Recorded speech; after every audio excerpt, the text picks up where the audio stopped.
के गर्नु त अब इच्छा चाहना हुन्छ मान्छेको होइन मान्छेको रहर हुन्छ पुरा त गरिदिनै पर्यो मैले बाधा गर्नु भएन होइन मैले अब मान्छेको इच्छा चाहनामा अब मैले रोक लगाउन सकिदिनँ त्यही भएर फ्री हो सबैलाई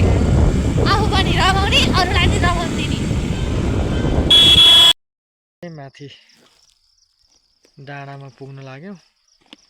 अनि यो जाडो भएर टाउको चिसो भइरहने टाउको बाँधिराख मोटर यहाँ राख यो बाटो त आजकल त सुनसानै हुँदो रहेछ केही आउँदैन चरोमुसो यहाँ चाहिँ घाम भएर बस्यो तल चाहिँ असाध्यै चिसो भएर यहाँ चाहिँ एकछिन घाम ताप्नलाई हामी बसेको घाम हल्का देखिया छ है त्यसो छ यो चाहिँ जयन्त नारायणको बहिनी मगन्त नारायणको ठुलो आमा याद कुरा यहाँ बोके खाइ डिजाई रनिन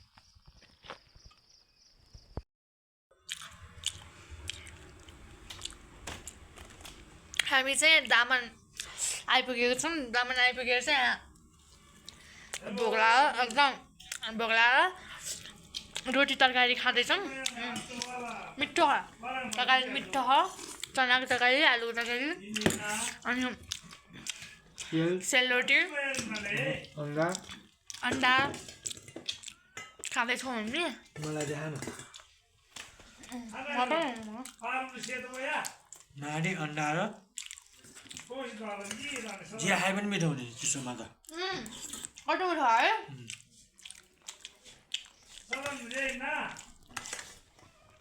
यति खाइसकेपछि अब हामी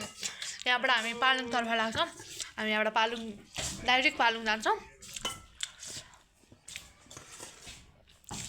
ल हाम्रो चिया पनि आइपुगिसक्यो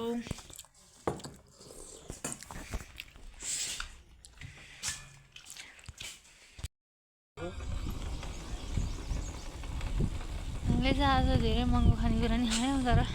ठिक छ अब यस्तै हो यहाँनिर चाहिँ बोर्डिङ गर्न जानुहुन्छ नि आउन सक्छ है बोट पनि छ त्यहाँनिर ल कहाँ पुग्यौँ रे अहिले हामी यो सिमभन्ज्याङ छौँ सिमभन्ज्याङमा छौँ सिमभन्ज्याङबाट अलि तल गएर दामनतिर आउँदैछौँ दामनै हो कि यो दामन हो अनि त्यहाँ सिमभन्ज्याङ अनि एकैचोटि यहाँ दामन 5 माइलको फरकमा दामन त्यहाँ दामनै लेखिरहेको ए सिमभन्ज्याङ तल है दामन त्यही त के भन्छ भनेको यहाँ पोखरी हामी चाहिँ खाजा खाएर फेरि हामी निक्लिसकेको छौँ हामी अब हाम्रो गन्तव्य पालुङतर्फ भनेपछि अब दामन चाहिँ यहाँबाट 3 किलोमिटर पर छ हामीभन्दा होइन अब खाना पनि एकदम मिठो थियो कि अब खाजा तरकारी चाहिँ फेरि त्यो सिमभन्ज्याङमा त्यहाँनिर त्यो सूर्य होटेल रहेछ होइन त्यहाँनिर चाहिँ एकदम मिठो होइन के अरे बोडी अनि चना अनि आलुको तरकारी थियो एकदम तरकारी यति मिठो मासुको त झझलुकै मेटाइदिने के मासु जत्तिकै स्वाद कुखुराको मासु जत्तिकै स्वादिलो छ चिया त्यस्तै मिठो सेलरोटी त्यस्तै मिठो है मिठो खानेकुरा खाइएर अब हामी पालुङतर्फ लाग्दैछौँ यसपछि हामी एकैचोटि तपाईँहरूलाई पालुङको देखाउँछौँ है हामी चाहिँ यहाँ रिकेश्वर महादेवको मन्दिरनिर आइसकेको छौँ यहाँ चाहिँ दामन हो होइन दामनमा चाहिँ रिकेश्वर महादेव भन्छ अब हामी चाहिँ किनभने अब मलमास छ मलमासको बेलामा छिर्नु हुँदैन भनेर यो एउटा मतलब हाम्रो संस्कृति पनि मान्नु पऱ्यो नि त हामीले त्यही भएर हामीले के अरे भित्र छिर्न सकेनौँ तर अब पछि मलमास सकिसकेपछि चाहिँ हामी यो रिकेश्वर महादेवबाट पनि जानेछौँ गाइस हामी चाहिँ यहाँनिर अब दामन भ्यू टावरमा आइसक्यौँ हामी दामन भ्यू टावरनिर आइसक्यौँ ओ माई गॉड दामन भ्यू टावर हामी चाहिँ दामन भ्यू टावर आयो त्यो त्रिभुवन राजपथ हो अब यहाँ ऊ चाहिँ दामनको उचाइ चाहिँ 2322 मिटर रहेछ यहाँ हो यो उयस रहेछ के ऐसेलु यहाँ ऐसेलु खाने हो ऐसेलु पाकिरहेको रहेछ ऐसेलु पाकिरहेको अरे हो हजुर मलाई चाहिँ ऐसेलु एकदम मनपर्छ कि अहिले हामी चाहिँ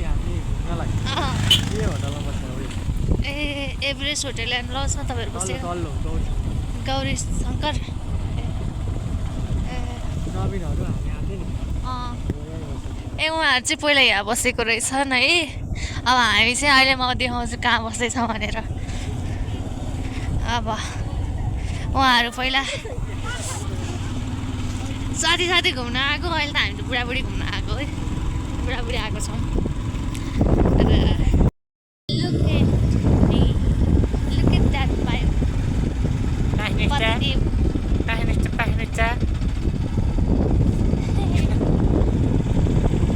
कस्तो छ तपाईँहरूले अब यसो प्रतिक्रिया पनि दिनुभयो कि होइन हाम्रो चाहिँ बिहे भएको अब हालसालै बिहे भएको भनौँ न अब 82 सालको फागुन महिना के अरे माघको 27 गते बिहे भएको अहिले जेठको 83 सालको जेठको 6 गते भयो अब तपाईँहरूको अनुसार कहिले केटा राम्रो चुज गरेको छु कि छैन यसो विचार गर्नुहोस् होइन कस्तो छ राम्रो छ कि छैन तपाईँहरूको प्रतिक्रिया जाओस् त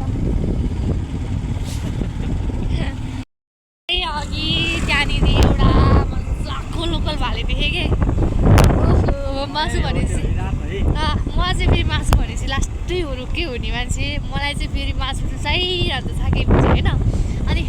त्यहाँनिर चाहिँ यस्तो मजाको लोकल भाले रहेछ कि फेरि मलाई गाउँ छिर्ने बित्तिकै अब हाइटमा गाउँ छिर्ने बित्तिकै मलाई यो के अरे कुखुराहरू यो लोकल कुखुरा हुन्छ नि यति मनपर्छ त्यसको त कति प्रोटिन हुन्छ होला जस्तो लाग्छ कि अनि त्यसलाई त काट लाएर होइन काट गरेर मर मसला गरेर खाइहाल्नु जस्तो लाग्छ कि त्यस्तो मिठो लाग्छ हो माइ गड तपाईँलाई कस्तो लाग्छ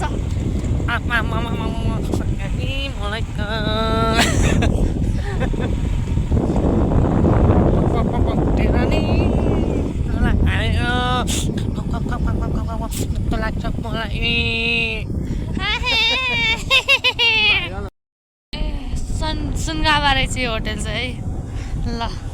दामनको बच्चा सब हामी थियो तर हामी चाहिँ अलिक तलतिरै जाउँ भने सोचेर तलतिर जानु भएको छ अहिले हेरौँ न अब तलतिर अब के हुन्छ त्यो अनुसार तपाईँहरूलाई देखाइहाल्छ कि हामी कुनमा बस्ने भनेर होइन राम्रो हो होटेल राम्रो हो देखाइसकेँ यहाँ पनि ऐसेलु फल्ला रहेछ तपाईँ त जहिले ऐसेलु पठाउँछ मलाई ऐसेलु खान मन छ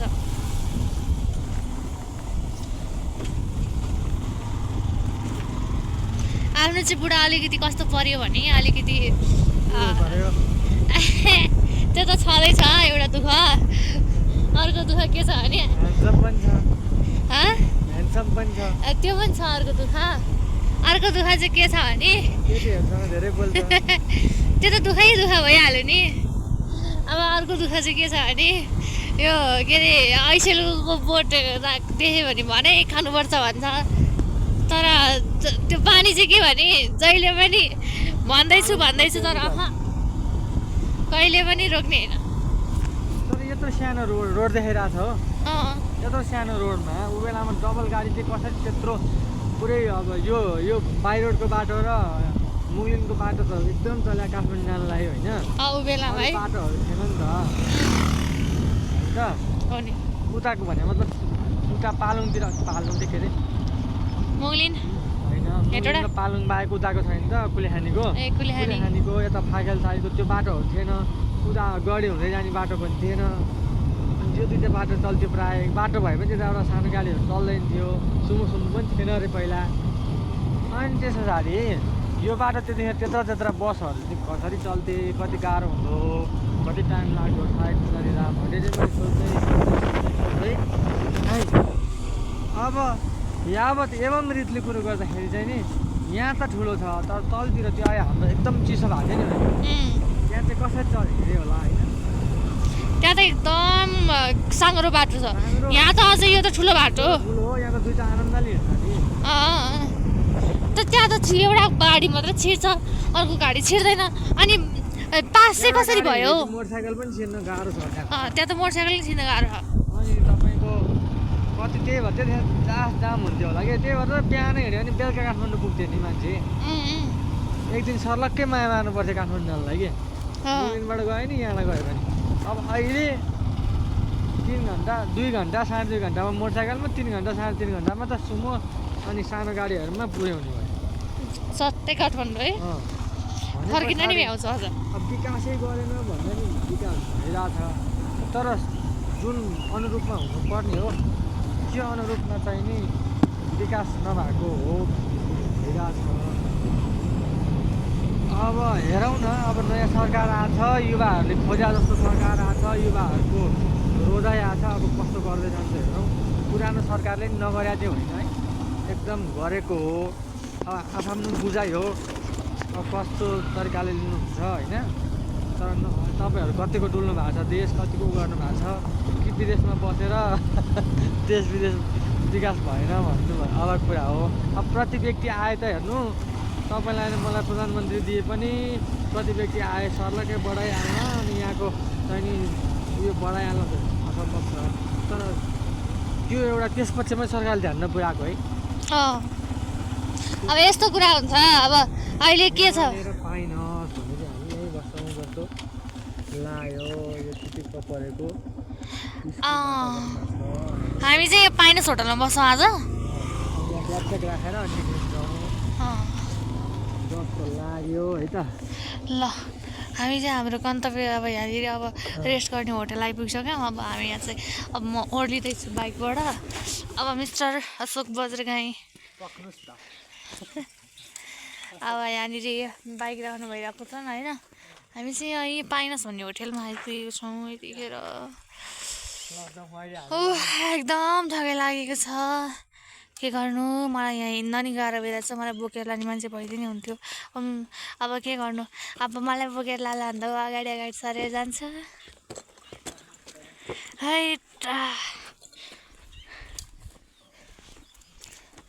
थकै लाग्यो गाह्रो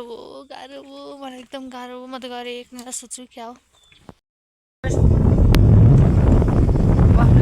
मोटरसाइकल छैन र हाम्रो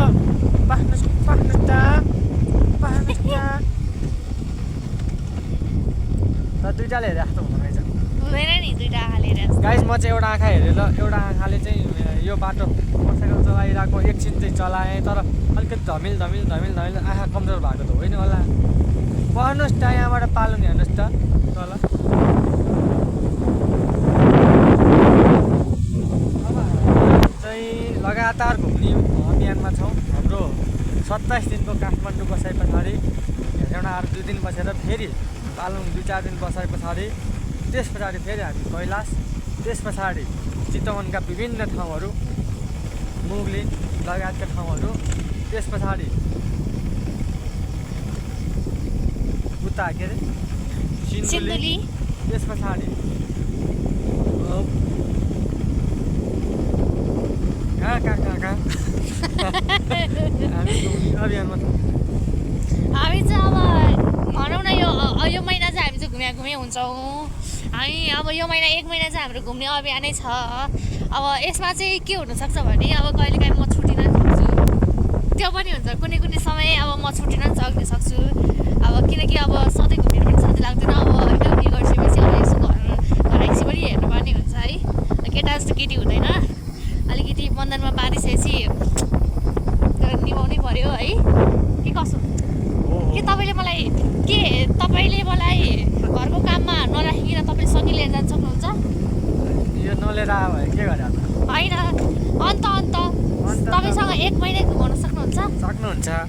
तर पस्नुहोस् त तपाईँ देबुलाई लिएर जानुपर्ने कुरो छ हाम्रो पस्नुहोस् त देबुलाई यो चाहिँ हामी चाहिँ हाम्रो रुममा आइसकेको छ अब यहाँबाट बाहिर रुमबाट चाहिँ होइन यो बाहिर देख्ने भ्यू हो यहाँ अहिले यस्तो छ कस्तो राम्रो देखिरहेछ यहाँ चाहिँ हामी भित्र छौँ उहाँ चाहिँ पुग्नु भइसक्यो वहाँनिर अनि ल ए लुक्या यो चाहिँ हाम्रो वेट हामी चाहिँ अब छुट्टै है अब यो चाहिँ किनकि अब आनन्दले रेस्ट गर्नुपर्छ अनि यो चाहिँ अब हाम्रो ब्यागहरू हामीले सामानहरू यसरी राखिसकेको छौँ अब सामानहरू यहाँनिर राखेर अब हामी चाहिँ बस्दैनौँ क्या अहिले हामी बस्दैनौँ हामी चाहिँ फेरि एक लट तलतिर पालुङ साइडतिर घुम्न जान्छौँ ठिक छ। अनि त्यसपछि अनि बेलुका मात्र आउँछौँ, एकचोटि बेलुका आउँछौँ। त हामी चाहिँ अब फाइनल्ली अब हामीले सामान राखेर हाम्रो चाहिँ त्यहाँनिर छ रुम चाहिँ होइन 104 हो। अब हामी चाहिँ यहाँनिर सामान राखेर निक्लिसक्यौँ। अब अलिकति भिडियो बनाउने काम छ, त्यो बनाएर फेरि बेलुका आउँछौँ हामी। मास चाहिँ लाग्दै हुनुहुन्छ बाटो।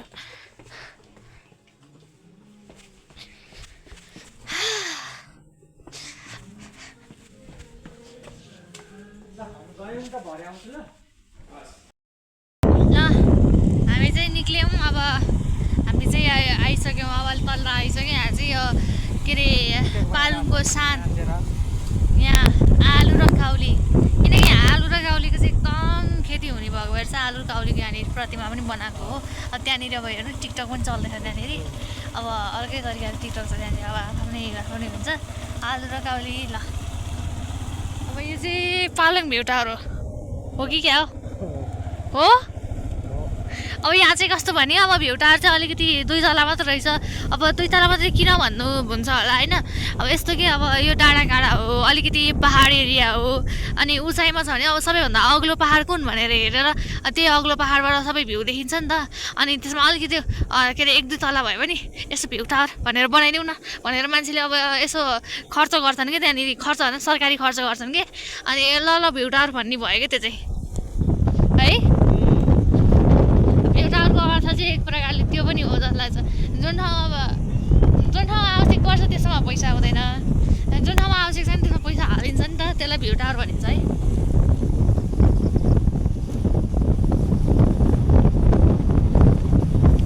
पर्यटकीय गन्तव्यको रूपले अब पर्यटकको हिसाबले चाहिँ होइन, मतलब हिसाबले चाहिँ त्यो अब भ्यू टावर यता उता राख्नु ठिक हो। तर भन्छन् नि एउटा उखान भन्छु म तपाईँहरूलाई, के भन्थ्यो अरे आफ्नो के अरे काटेर अर्काको चाक त्यो अलिकति पछाडिको लाइन चाहिँ त्यस्तै हो। अब भन्नुको अर्थ त बुझ्नु भइहाल्यो।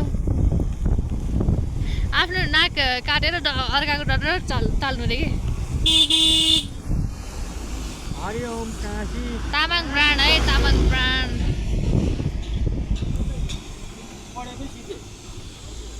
4-5 दिन बस्ने रे त। गर्मी छैन 4-5 दिन बस्ने। 2 दिनको विचार थियो, म त 4-5 दिनै भइदिनु जस्तो लाग्यो। एउटा घर पनि पाइहाल्यो छुट्टै घर पाइहालेँ मैले। पालै हो नि। अब चाहिँ अघिसम्म आमा नि त त्यो दामनसम्म त यति जाडो होइन, अहिले ठिक्कको मौसम भयो। मेरो टाउको दुखेर अघि म टाउको बाँधेको थिएँ। यहाँ पनि हल्का हल्का गर्मी नै छ। गर्मी त छैन होइन, त्यस्तो गर्मी भन्नाले त्यस्तो गर्मी पनि होइन नि त। अनि मतलब कि ठिकै के ठिक्कको मौसम छ कि। अब म चाहिँ कस्तो मान्छे भने अब यो चिसोले पनि गाह्रो बनाउने। अहिले यस्तो बाइकमा हिँड्दा यस्तो हावा आउँछ नि, सर हावा आउँछ, फेरि मलाई चाहिँ यस्तो डिस्टर्बिङ फिल हुन्छ नि, अस्टै अनोइङ टाइपको फिल हुन्छ कि हावाले पनि। मलाई पुरा हावाले उ गरेर हुन्छ कि घेरेर हुन्छ कानतिर, यस्तो नमजाले उ गर्छ। अनि मलाई डिस्टर्बिङ फिल हुन्छ, लास्ट डिस्टर्बिङ फिल हुन्छ।